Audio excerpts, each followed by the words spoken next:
Olá, tudo bem com vocês? Sejam todos bem-vindos. Sou a professora Andresa Xavier, professora do componente de Geografia.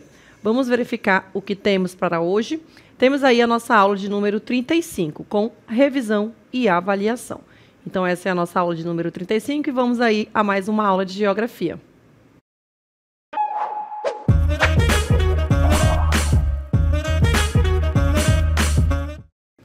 Muito bem, então vamos iniciar a nossa aula com a nossa revisão, né, onde nós vamos rever alguns conteúdos, e aqui eu trouxe a imagem para vocês, para a gente falar sobre essa chegada, né, dos europeus no período aí das grandes navegações, nesse período da colonização, e falar um pouco sobre as atividades econômicas durante esse período. Então, nós temos aí a exploração das primeiras riquezas da colônia, né, onde nós falamos sobre a exploração do pau-brasil, a exploração do ouro e também aí com a atividade do café. Então, vamos rever alguns pontos onde nós falamos aí sobre esse histórico econômico do Brasil, né, que vai ser caracterizado, gente, por diversos ciclos, né, onde nós vamos observar aí algumas das principais atividades, né, que nós verificamos aqui no título, né, a atividade aqui econômica do pau-brasil, do ouro e também com a atividade do cultivo do café,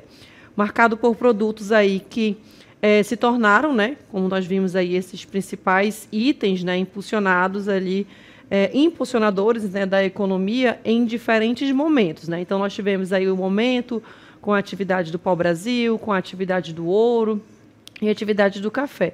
E esses momentos que marcaram esse histórico, né, esse processo econômico do Brasil e também o declínio, né, de algumas dessas atividades em alguns lugares aí do Brasil. E aí nós temos que desde a chegada dos colonizadores, né, datado aí de 1500, o país ele vai testemunhar, né, esse declínio, essa sucessão, na verdade, esse crescimento dessas atividades econômicas e depois o declínio aí em alguns lugares. E aí nós temos, desde a chegada dos colonizadores em 1500, o país testemunhou aí, olha, uma sucessão de ciclos econômicos, né? Cada um centrado em alguma atividade, né? Dentre essas atividades, as principais aqui que nós verificamos, né? Então, aqui a gente tem uma sucessão de ciclos econômicos por essas atividades, cada um centrado aí em uma atividade econômica de acordo aí também com a época. E aí nós temos, na próxima cartela, nós vamos verificar aí a exploração, né, desses itens que nós estamos vendo, inclui o ciclo do pau-brasil, o ciclo aí da atividade da cana-de-açúcar, né, são alguns dos principais aqui pontuados, né, da cana-de-açúcar, aqui também com a exploração do minério, no caso do ouro, né, temos aqui também o algodão, o café e também a borracha, né, mais especificamente na região da Amazônia. E aí na imagem nós temos aí o pau-brasil, o ciclo da borracha, né, com a seringueira, o café e também o ouro. E aí nós temos que até o início do século XVI nós tínhamos aí o pau-brasil bastante abundante, né, a localização, nós temos a Mata Atlântica e isso justifica, né, o grande desmatamento, a devastação que ocorreu nessa região, que inclusive aí ao longo do litoral do território brasileiro, né, onde nós vamos observar o desmatamento, perda de uma grande parte da biodiversidade, né, dessa área. Então nós temos essa faixa abrangida aí, litorânea, desde o Rio Grande do Norte até o Rio Grande do Sul, né. A região mais explorada que a gente vai verificar foi aqui na região Nordeste, né, que era onde se concentrava aí essa atividade, tá bom? Então, são alguns dos fatores aí para a gente observar com relação à economia do nosso país. Agora, nós vamos verificar um mapinha. Aí nós temos o mapa da economia, né, no século XVI. Nós vamos verificar algumas características aí para vocês. E aí nós temos a economia no século XVI, né, um mapa mostrando para vocês.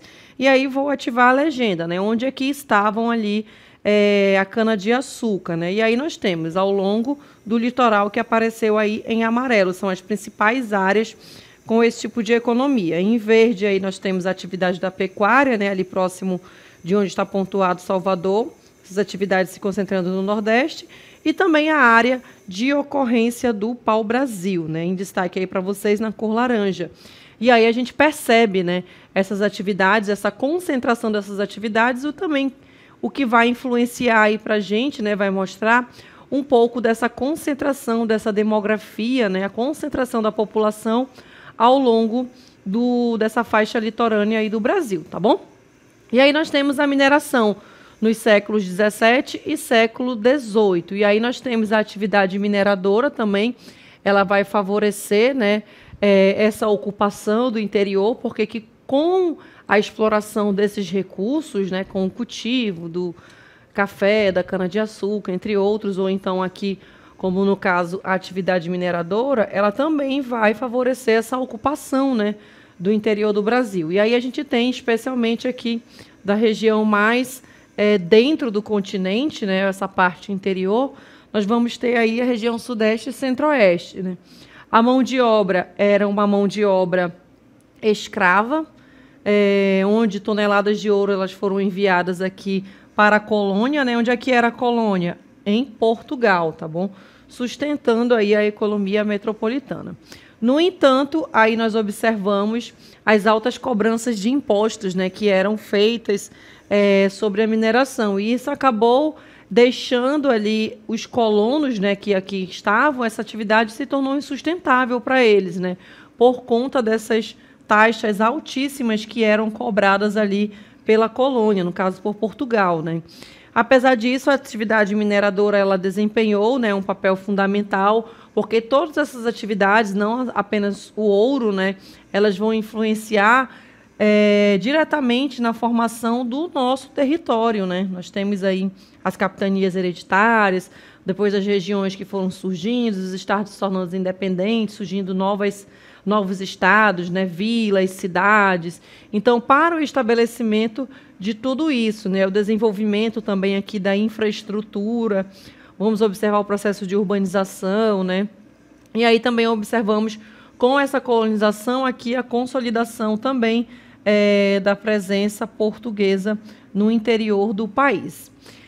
Aí nós temos os principais impactos com relação ao cultivo do café, né, durante o século XIX. Aí nós vamos pontuar alguns deles. Temos os econômicos e os sociais. Os econômicos, eu coloquei aí para vocês, olha, nós temos riquezas para a elite agrária, né, inclusive aí no café, no ouro, na verdade, a gente acabou de falar sobre isso, né, essas altas taxas, esses impostos que eram cobrados ali. E aí a riqueza ela era encaminhada também para as colônias, no caso aí para Portugal. Então essa riqueza no cultivo do café ele ficava para essa elite agrária, né? Nós temos também com relação ao fator econômico a modernização da infraestrutura, com a modernização, por exemplo, aqui de portos e também a presença de ferrovias, né? Que foram crescendo com a chegada dessas atividades, né? Aí nós temos ainda como econômico a integração do Brasil ao mercado internacional, porque esse café que era produzido, ele era utilizado como uma mercadoria de exportação, né? Ela era comercializada aí para outros países. Os sociais, a gente pontuou aqui, olha, o crescimento das cidades, né, que a gente vai observar com a chegada dessas atividades econômicas. Consequentemente, a gente vai observar aí o povoamento, né, a infraestrutura, o crescimento dessas cidades. O surgimento da classe média urbana também aqui foi inserido como os fatores, né, os impactos sociais. E aí temos também a imigração e formação da sociedade brasileira, né? Então, aqui um outro ponto também para a gente observar, né, com relação às atividades. Aí vamos também para os ambientais, né, que a gente também observa com a expansão dessas atividades, né? Então, os ambientais, olha, nós temos aqui os impactos, o desmatamento, né, porque aquela área verde ela era desmatada, né, para a expansão dessas lavouras, né, para o cultivo aí do café. E aqui também temos a degradação do solo, né, principalmente por se tratar de monocultura, que era o cultivo de um único item, né? Então isso acabava exigindo muito do solo, deixando aquele solo pobre, né? Então ele vai perdendo ali os seus nutrientes, pela prática de uma única cultura, de um único cultivo ali por muito tempo naquele solo. Então, esses são alguns dos impactos aí que a gente observa, né? Os impactos econômicos, impactos sociais e também aqui os impactos ambientais. Vamos falar agora sobre a instituição da Zona Franca de Manaus, né? Nós falamos aí sobre toda essa formação do território brasileiro, essas atividades econômicas, né, que tiveram aí impactos para a formação do nosso país enquanto sociedade, e também a instituição da Zona Franca, ela vai servir também como mais uma outra atividade e também foi responsável pelo povoamento, por ocupação dessa parte da Amazônia. Então, ela foi instituída em 1957, né, aí nós temos alguns fatores, durante o governo de JK, que é o Juscelino Kubitschek, pela lei número 3.173. O seu estabelecimento prático, ele ocorreu aí no período da ditadura militar. Então, nós temos aí a instituição da Zona Franca de Manaus, ou, como está aqui também na sigla para vocês, ZFM, que vocês já sabem, né? É Zona Franca de Manaus. E aí nós temos, olha, o lema, né? Eles precisavam ocupar a Amazônia Ocidental, e aí, com isso, eles criaram a Zona Franca de Manaus, né, por conta desse povoamento, um povoamento que estava mais concentrado ali nas outras regiões, né, e garantia-se a soberania nacional sob o lema, né, durante esse governo, que era integrar, né, a Amazônia ao restante do Brasil, então fazer essa integração através da instituição da ZFM para não entregar a Amazônia, né, então eles tinham aí esse lema. E aí nós temos algumas políticas de incentivos fiscais, né? Como é que era feito aí a chegada dessa Zona Franca, como é que foi instituído e também fazer com que as empresas viessem para cá, né? Até então nós tínhamos aí uma cidade com a população não tão elevada com relação às outras cidades durante esse período, também a questão da infraestrutura, entre outras questões, além também da logística com relação ao restante do nosso país. E aí é aí que entra, né, essas políticas de incentivos fiscais. Pontuei aí, gera uma série de críticas, né, pois aí nós temos muitas empresas que recebem benefícios, né, com relação a esses incentivos fiscais, e isso acaba gerando muitas críticas com relação à questão econômica, não somente da região, mas assim como de todo o país, né? Principalmente aqui, essas críticas, olha, elas vão estar relacionadas aos custos e também aos gastos, né, do poder público com esses benefícios, no caso aqui, com esses incentivos fiscais que são dados aí a essas empresas, né? Por isso que essas empresas, elas viram ali uma oportunidade e se instalam aqui na região, principalmente no polo industrial de Manaus. E aí nós temos o polo industrial de Manaus. Ele possui um dos mais modernos aparatos tecnológicos que a gente observa nos diversos tipos de indústrias que nós encontramos aqui na região. Abriga uma vasta linha produtiva, né? Nós temos aí indústrias de ponta, a produção de eletrodomésticos, nós temos aí veículos, diversos tipos de produtos, né, que são produzidos, ou parte desses produtos, dessas linhas de produção que estão instalados aqui. Temos também aqui produtos de informática, entre outros, né, instalados no polo industrial de Manaus.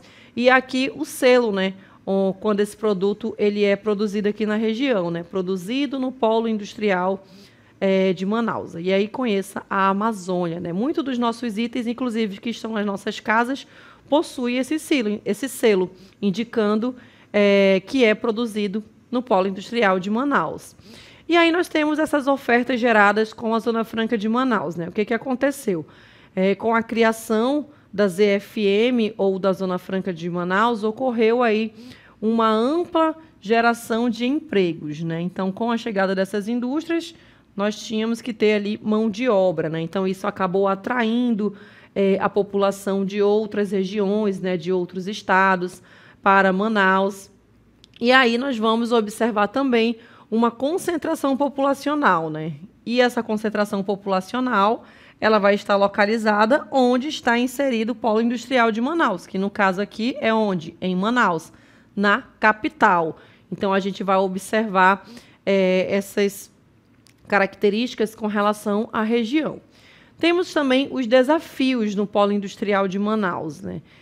Os principais desafios aí que eu pontuei. Nós temos a diversificação aqui dos produtos, né, na produção desses produtos que são produzidos aqui. A gente viu ali veículos, eletrodomésticos, entre outros, né? Diversos itens ali da informática.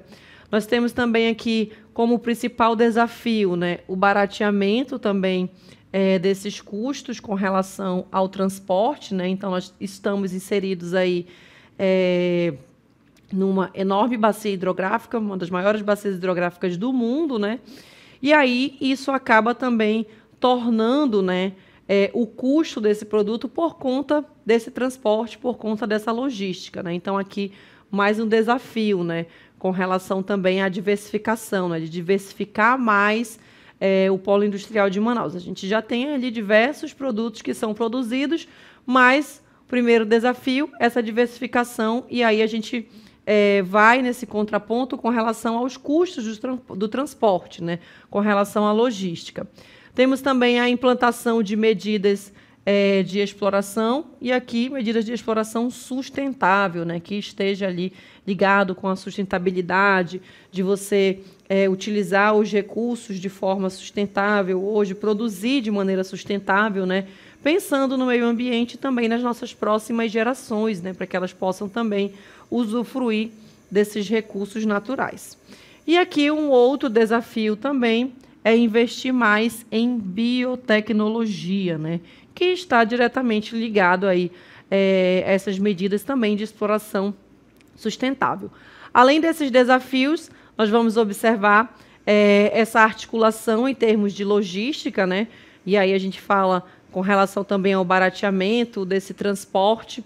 Nós temos aí que ela precisa se articular em termos de logística, né, do que é produzido, porque esse material que é produzido aqui, ele precisa ser encaminhado para outros locais, né, para ser comercializado, no caso aí para o consumidor final, e também aqui a infraestrutura.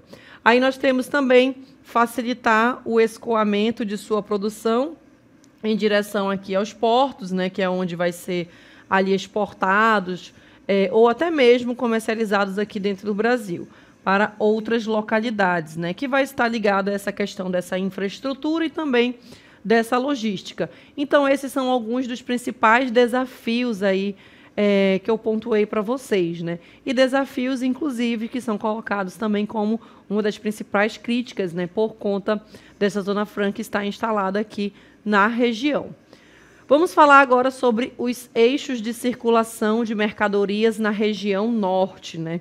Nós conhecemos ali cada uma das regiões, nós falamos sobre os eixos de circulação, né? Quais os modais ali utilizados em cada uma das regiões, né? Seja os hidroviário, rodoviário, né? Ou aquaviário também, como a gente pode chamar aí, o hidroviário, o ferroviário, aéreo. Então, foram alguns que nós observamos e verificamos aí o maior índice em cada uma das regiões. E aí nós vamos já lembrar o da região norte. Nós falamos aí da nossa bacia hidrográfica, né? Aí no mapa eu coloquei em destaque para vocês a nossa região, né? Todos os estados, todos os seus limites em que essa região ocupa. E aí nós já conseguimos perceber que o nosso principal eixo, né? Aqui nós temos os rios, então nós vamos utilizar o principal meio de transporte, né, principalmente para o destaque aqui, o rio Amazonas, tá bom? Juntamente com os seus afluentes. Então, nós temos esse transporte hidroviário, né? E aí nós temos, olha, através dos barcos, né, dos navios, inclusive falando sobre a Zona Franca de Manaus, né, nós falamos aí dos portos, né, da infraestrutura dos portos, que precisa melhorar para o escoamento dessas mercadorias, né? E aí nós temos esse eixo de circulação dessas mercadorias, a utilização desse meio de transporte, né? Onde vai escoar ali os produtos como os minérios, né, da região norte para outras regiões ou para outros países, né? Nós temos aqui também madeiras e grãos, né? Então, atividades do setor primário e atividades do setor secundário, né? Os principais desafios, né, mais uma vez, a gente tem aqui a questão da infraestrutura, né, pois estamos falando de mercadorias e, consequentemente, já o que nós vimos aí na Zona Franca de Manaus, né? Essa infraestrutura dos portos, né, que vão atender esse meio de transporte, é uma infraestrutura considerada aqui bastante precária, né, pela utilização que nós temos. Além das mercadorias, né, nós temos aí como meio de transporte também das pessoas, da população que vai utilizar. A necessidade também de dragagem dos rios, né, principalmente por conta aí do período, seja ele o período de cheia ou da seca, né, da vazante. Aí nós temos as rodovias também, além dos rios, nós utilizamos as rodovias, né? Mas se a gente for comparar outras regiões, né, a gente tem um quantitativo bem menor, né? Por isso que a gente coloca aí essa infraestrutura, que é muito precária, que ela precisa melhorar com o atendimento dos portos, né, da nossa região. A BR é aí uma das principais rodovias, aí a gente tem as outras rodovias, como a 230, a 316, as rodovias estaduais também, que acabam ligando alguns municípios aqui do estado. E aí nós temos caminhões, carretas, elas vão escoar produtos agrícolas, né, produtos pecuários e também os produtos aí industrializados, tá bom? Então, os produtos aqui do setor primário, né, do que vai ser cultivado, aqui também os produtos da pecuária, e vamos observar aqui do setor secundário os industrializados, né, que são produzidos no polo industrial de Manaus. Os principais desafios nós temos a precariedade das rodovias, né, que a gente pode colocar como um principal desafio, com relação também à falta de sinalização, né, muitas delas não têm ali uma sinalização adequada, e também a necessidade de investimentos que precisam ser feitos aqui nesse modal de manutenção, né? Não basta você colocar ali a rodovia, mas você também precisa fazer uma manutenção nessas rodovias, né? Inserir a sinalização com relação a essas rodovias, para que não aconteçam acidentes, né? E ficar fazendo ali uma manutenção adequada, né? A gente tem aqui o período das chuvas na nossa região, então isso acaba tendo que ter um melhor olhar com relação a essas rodovias, que vão ligar também aí os municípios, né, do estado, também para o escoamento dessa produção, né, o que vai ser produzido ali no setor primário desses outros municípios, com relação a atividades da agricultura e também aí da pecuária, né, além também da mineração do extrativismo aí que nós observamos, certo? Então, esses foram alguns pontos que nós verificamos aí durante esta unidade, né, para a gente rever. Então, essa foi a nossa aula e até uma próxima.